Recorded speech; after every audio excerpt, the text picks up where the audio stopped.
Master को प्रणाम। आज हम बात करेंगे अर्जुन की।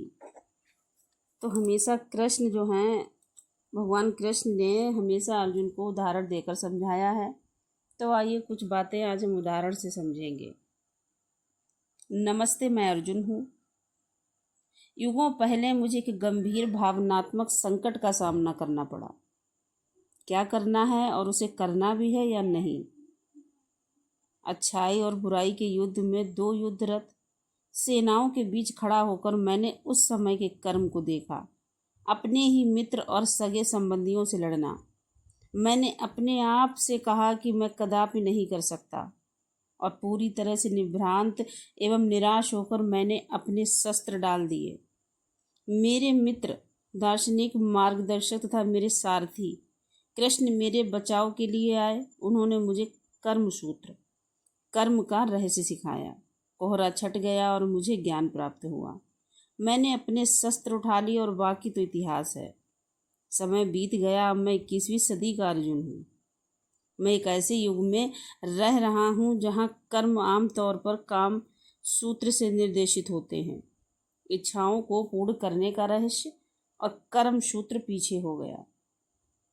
फिर भी कृष्ण विभिन्न प्रकार से मार्गदर्शन देना जारी रखते हैं।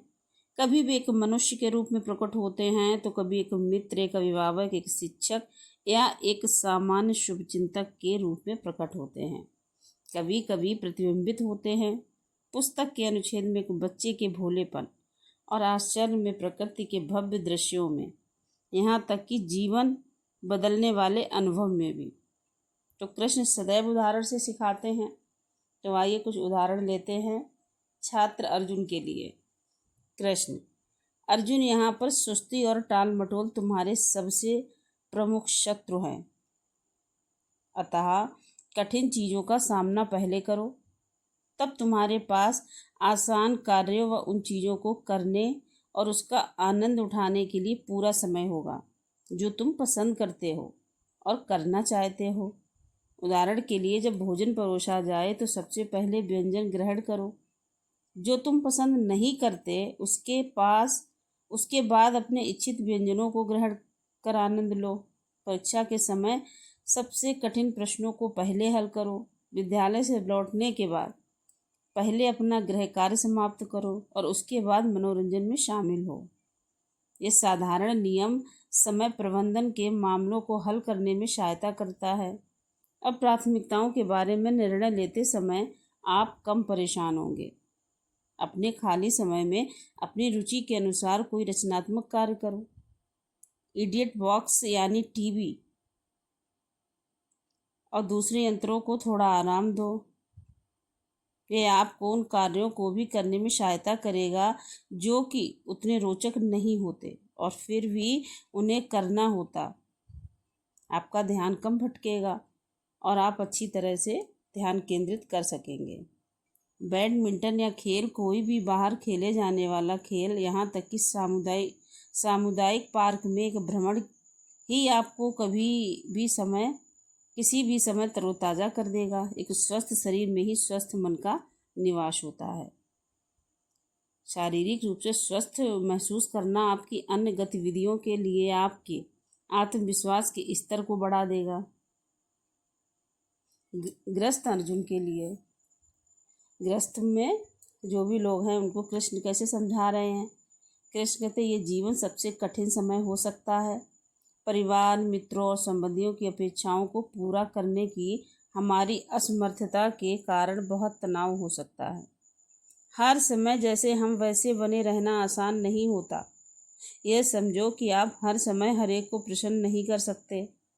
इसके बजाय कि दूसरे आपसे क्या चाहते हैं उस पर ध्यान दो जो करना जरूरी है। आपका इरादा भी अधिक नहीं तो उतना ही महत्वपूर्ण है जितना कि स्वयं कार्य। इसीलिए हर कार्य बिना किसी को आहत करने के इरादे से सद्भावना के साथ करो। यहाँ प्रमुख बात है कि अपेक्षा करने के बजाय स्वीकार करना। परिस्थितियों को, दूसरे लोगों को और खुद को भी जैसे आप हैं स्वीकार करने की कोशिश करो।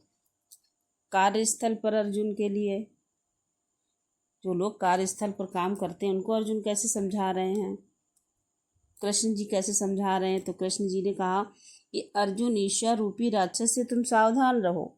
ईर्ष्या और प्रतिस्पर्धा छुपे हुए राक्षस हैं जो हमारे प्रयासों को गलत दिशा देकर हमारी ऊर्जा कम कर देते हैं। लक्ष्यों को प्राप्त करने के लिए प्रतिस्पर्धा एक आवश्यक प्रेरक है, लेकिन जब आप किसी अन्य की उपलब्धियों को अपने लिए मानदंड बना लेते हैं तो न केवल आप तनाव और निराशा को पनपने का मौका देते हैं बल्कि अपनी क्षमताओं को भी सीमित कर देते हैं। इसीलिए शांत रहो, अपने आप से प्रतिस्पर्धा करो। आपका कल का कार्य प्रदर्शन आपके आज के कार्य प्रदर्शन को बेहतर करने के लिए मानदंड बन जाएगा। यह आपको कार्यस्थल पर अपनी उच्चतम क्षमता का एहसास करवाएगा। इससे व्यक्तिगत लाभ के ऊपर टीम के लाभ को बढ़ावा मिलता है। जब व्यक्तिगत कार्य प्रदर्शन सुधरता है तो टीम की उत्पादकता भी बढ़ती है। बॉस भी खुश और आप भी खुश। एक कार्यस्थल पर तनाव से निपटने के लिए प्रमुख उपाय में से एक है।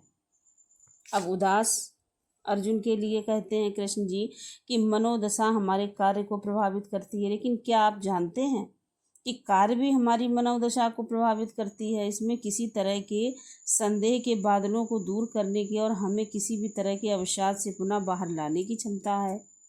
एक लंबी सैर के लिए जाओ, अपने आप को किसी मानसिक शारीरिक क्रियाओं में लगाओ, दूसरों तक पहुँचो, उनकी खुशियों और उनके दुखों के भागीदार बनने की चेष्टा करो। यह आपको और दूसरों को भी लाभ पहुँचाएगा। कोशिश करके देखो, क्योंकि किसी भी चीज़ का प्रमाण उसका इस्तेमाल करने से ही मिलता है। हाथ कंगन को आरसी क्या। जन्मजात विजेता अर्जुन के लिए कृष्ण जी क्या कहते हैं कि असफलता सफलता के लिए पहला सोपान है। हालांकि ऐसा उपदेश शायद अच्छा ना लगे यदि आप लगातार प्रयासों के बाद भी असफलता का सामना कर रहे हैं। ऐसी परिस्थिति में वर्तमान में जीना ही हल है।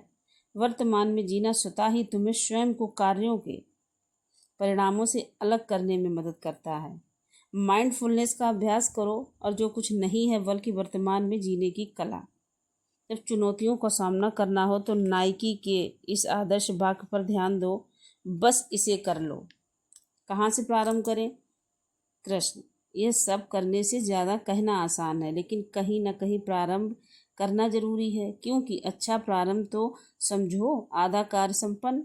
अपने हृदय में ढूंढो और वहीं रहो। कंप्यूटर पर काम करने वाले लोग मदरबोर्ड के महत्व को जानते हैं।